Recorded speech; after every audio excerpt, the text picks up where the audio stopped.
बिस्मिल्लाहिर्रहमानिर्रहीम। अल्लाह जे नाले सां शुरू जेको निहायत मेहरबान रहमत वारो आहे। इज़ा शम्सु कुव्विरत, जॾहिं सिज खे वेढ़ियो वेंदो। व इज़ा नुजूमु कदरत, ऐं जॾहिं तारा किरी पवंदा। व इज़ल जिबालु सुय्यरत, ऐं जॾहिं जबल हलाया वेंदा। व इज़ल इशारु उत्तिलत, ऐं जॾहिं 10 महीननि जूं पेट वारियूं ॾाचियूं आज़ाद फिरंदियूं। व इज़ल वुहूशु हुशिरत, ऐं जॾहिं वहशी जानवर जमा कया वेंदा। व इज़ल बिहारु सुज्जिरत, ऐं जॾहिं समुंड दुखाया वेंदा। व इज़न नुफूसु ज़ुव्विजत, ऐं जॾहिं जानियुनि खे जोड़ियो वेंदो। व इज़ल मौऊदतु सुइलत, ऐं जॾहिं ज़िंदा दफ़न छोकिरीअ खां पुछियो वेंदो। बिअय्यि ज़ंबिन क़ुतिलत, कहिड़े ॾोह सबबु उनखे क़त्ल कयो वियो। व इज़ा सुहुफ़ु नुशिरत, ऐं जॾहिं आमाल नामा खोलिया वेंदा। व इज़ा समाउ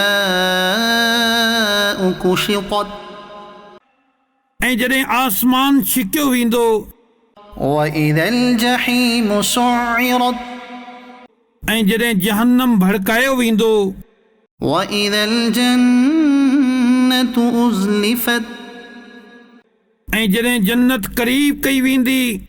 अलिमत नफ़्सुम मा अहदरत, हर जान खे मालूम थी वेंदो जेका हूअ खणी आई। फला उक़सिमु बिल खुन्नस, पोइ उन्हनि तारनि जो कसम जेकी उबिता हलनि। बिल जवारिल कुन्नस, जेकी सिधा हलनि लिकी वञनि। वल्लैलि इज़ा असअस, ऐं राति जो जॾहिं पुठी फेरी वञे। वस्सुब्हि इज़ा तनफ़्फ़स, ऐं सुबुह जो जॾहिं साहु खणे। इन्नहु लक़ौलु रसूलिन करीम, बेशक ही ज़रूर इज़्ज़त वारे रसूल जो कलाम आहे। ज़ी क़ुव्वतिन इन्द ज़िल अर्शि मकीन, जेको कुव्वत वारो आहे अर्श जे मालिक जे हुज़ूर इज़्ज़त वारो आहे। मुताइन सम्म अमीन, उते उन जो हुक्म मञियो वञे थो, अमानतदार आहे। वमा साहिबुकुम बिमजनून, ऐं तव्हांजो साहिब हरगिज़ मजनून नाहे।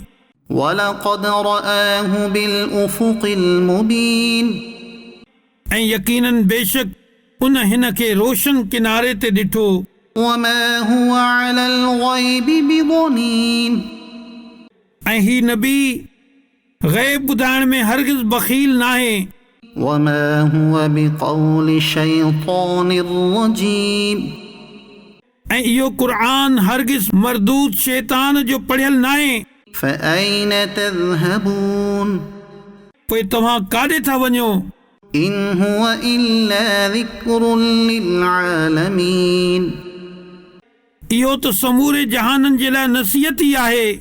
लिमन शाअ मिनकुम अन यस्तक़ीम, इन जे लाइ जेको तव्हां मां सिधो थियणु चाहे। वमा तशाऊन